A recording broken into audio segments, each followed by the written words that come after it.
अपना परिचय दीजिए। श्रीमान, मेरा नाम नायक विपिन कुमार दीक्षित। अच्छा।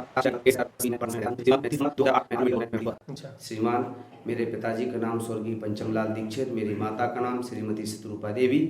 मैं 3 भाई हूँ, मैं सबसे अनुज हूँ। मेरे अग्रज भाई आर्मी मेडिकल कोर में MS सामा में वर्तमान समय में कार्यरत हैं। मेरे बड़े भाई एक कृषक हैं। मैं विवाहित हूँ। मेरे 2 पुत्र हैं। ग्राम इटेलिया राजा, पोस्ट धंगवा, थाना चकासी, जिला हमीरपुर, उत्तर प्रदेश का श्रीमान मैं मूल निवासी हूँ। अच्छा, आप उत्तर प्रदेश से हैं? जी श्रीमान जी। कोई मुख्यमंत्री कौन है उत्तर प्रदेश से? श्रीमान जी, उत्तर प्रदेश के मुख्यमंत्री श्री आदित्यनाथ योगी जी हैं। अच्छा, राज्यपाल कौन है? श्रीमान, उत्तर प्रदेश की राज्यपाल श्री आनंदीबेन पटेल जी हैं। अच्छा, इनका कार्यकाल कितना हो गया अभी तक? श्रीमान, मैं क्षमा चाहता हूँ, मुझे स्मृति में नहीं है कार्यकाल कितना हो गया है। आप तो पहले से नौकरी कर रहे हो। जी श्रीमान। तो इसमें क्यों आना चाहते हो? श्रीमान, जैसे कि श्रीमान सभी लोग इस संसार में उन्नति करना चाहते हैं। हम भी अपने जीवन में अग्रसर होकर आगे बढ़ना चाहते हैं।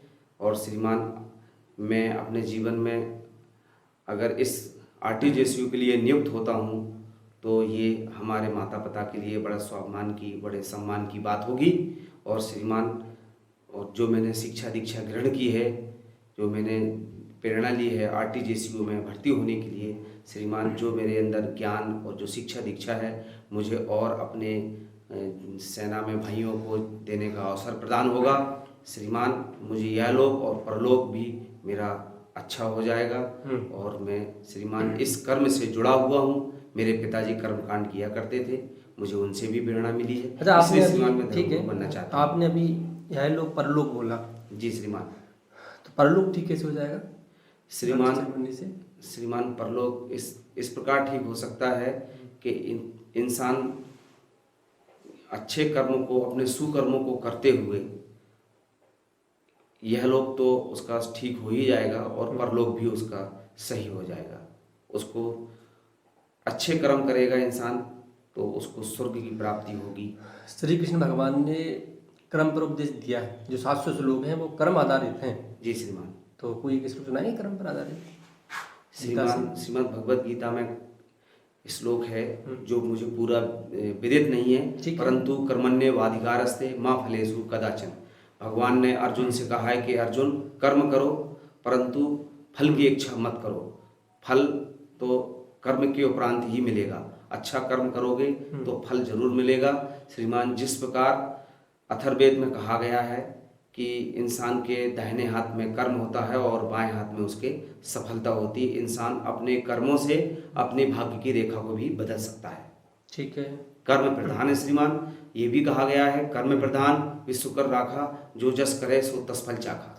सेना में तो आपको समय नहीं मिलता होगा पूजा पाठ कराने का, कर्मकांड का। कभी मिलता था कभी? जी नहीं श्रीमान, कभी तो आपका अभ्यास नहीं होगा, अभ्यास कम होगा। जी श्रीमान, अभ्यास थोड़ा कम है मेरा। अच्छा, बुध ग्रह का मंत्र सुनाइए।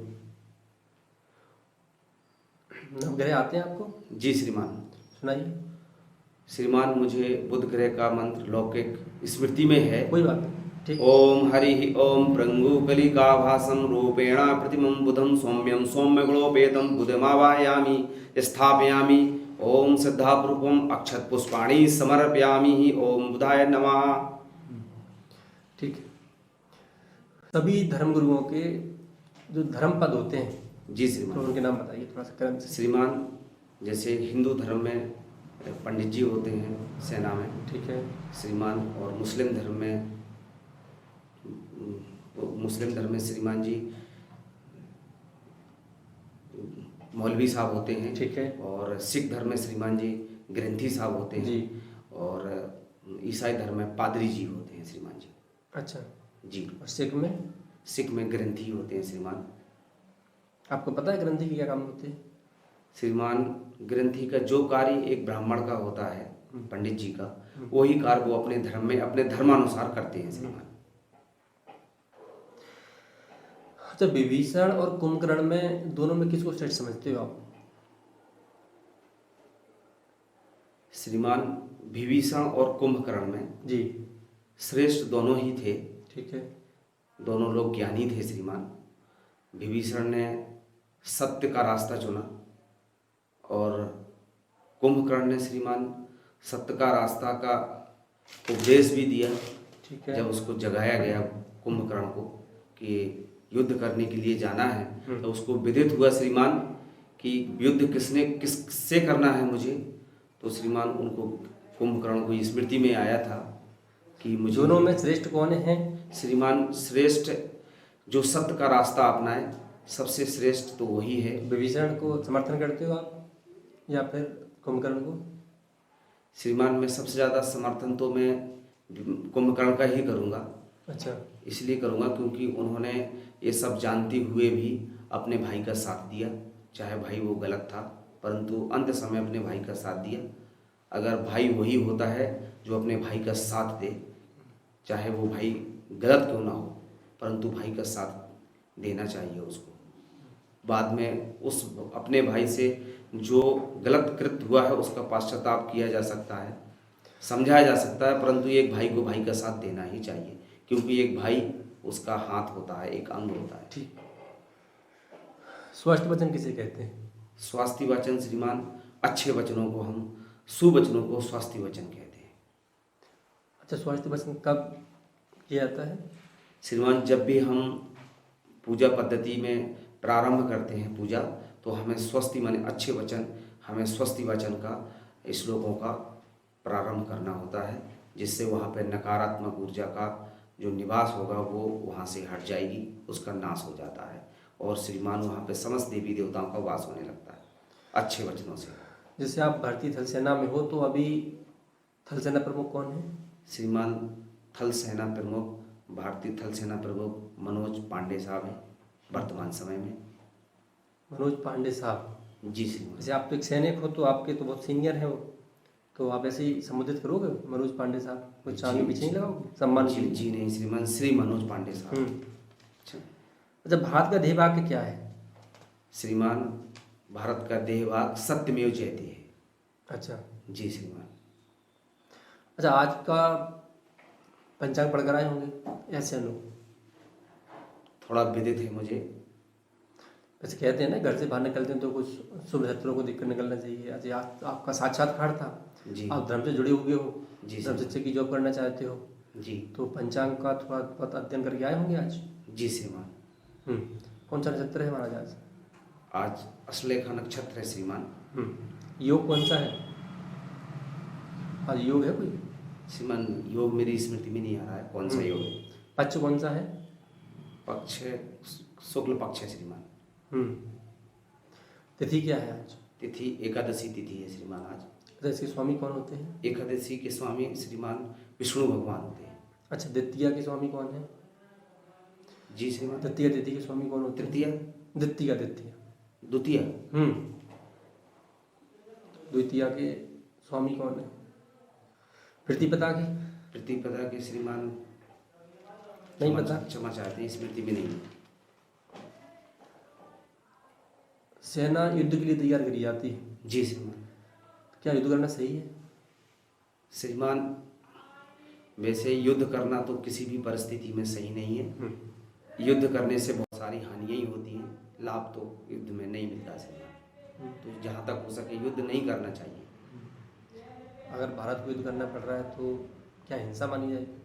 श्रीमान जब कोई परिस्थिति नहीं है हमारे पास, जिसमें कोई भी ऐसी परिस्थिति नहीं जो वार्ता से उस युद्ध को रोका जा सके, तो श्रीमान जब हमारे राष्ट्र के ऊपर हानि पहुंचा रहा है अन्य देश, और श्रीमान तो हम जरूर उनके साथ में सठे साठे में समा चले।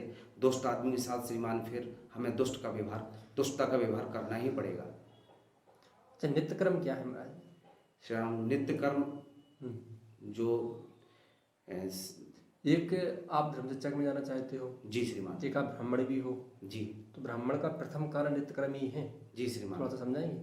श्रीमान नित्य कर्म 6 बताए गए हैं जी। ब्राह्मण के लिए: स्नान, संध्या, जप, अतिथि सत्कार, देव पूजन इत्यादि श्रीमान। अच्छा जी श्रीमान जी। तो सैया पर उठने से पहले कौन सा मंत्र का वचन करना चाहिए?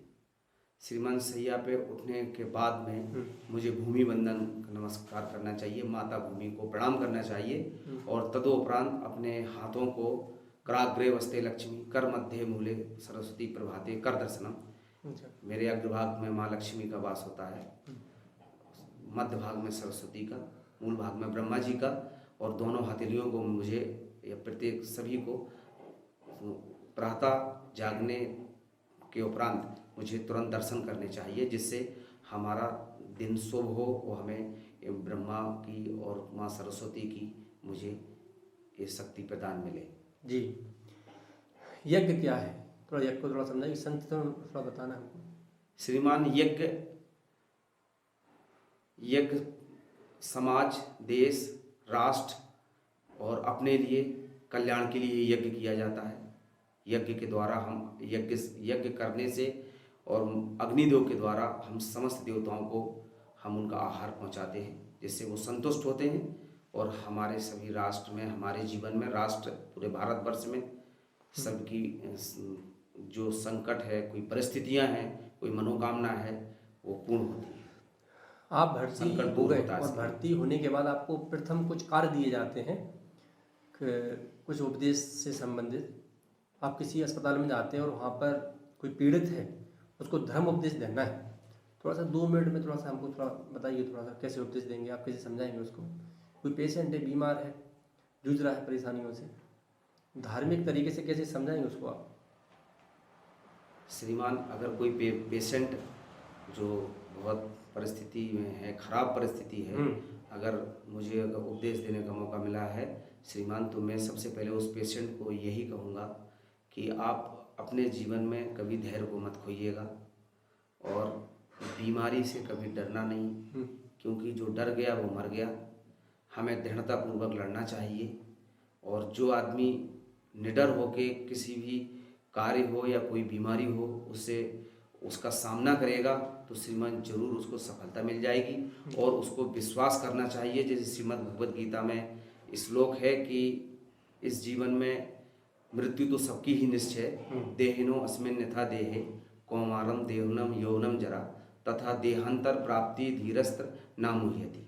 जी श्रीमान, जिस तरीके से शरीर रूपी आत्मा ये बाल्यावस्था से तरुणावस्था और तरुणावस्था से वृद्धावस्था में परिवर्तन हो जाती है, उसी प्रकार उसी तदोपरांत श्रीमान ये आत्मा हमारी भी ऐसी ही है, इस शरीर को छोड़कर अगले शरीर में भी प्रवेश कर जाती है। इससे श्रीमान बुद्धिमान व्यक्ति कभी शोक भी नहीं करते हैं, चिंतन भी नहीं करते। मैं समझ गया।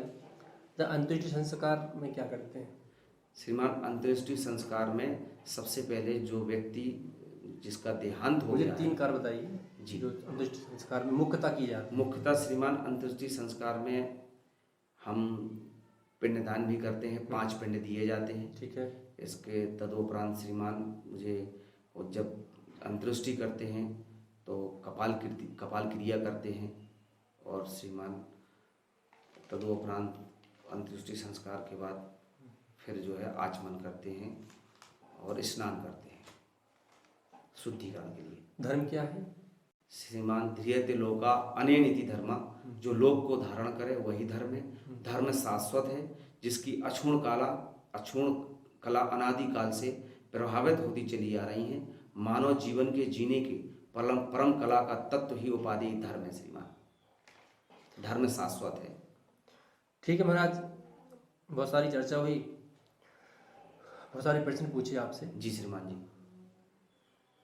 क्या कहना चाहेंगे महाराज? आपको कैसा लगा, आपका सफर कैसा गया? श्रीमान, आपके दिए हुए प्रश्न अगर मेरे द्वारा बताए हुए उत्तर आपको अगर अच्छे क्या आपको लगे, लगता है आप चयनित हो जाओगे? श्रीमान, अगर मेरे आपके द्वारा दिए हुए प्रश्न और मेरे द्वारा बताए हुए उत्तर आपको सही लगेंगे तो हम जरूर, मुझे विश्वास है कि मैं चयनित हो जाऊंगा। जी श्रीमान जी। ठीक है।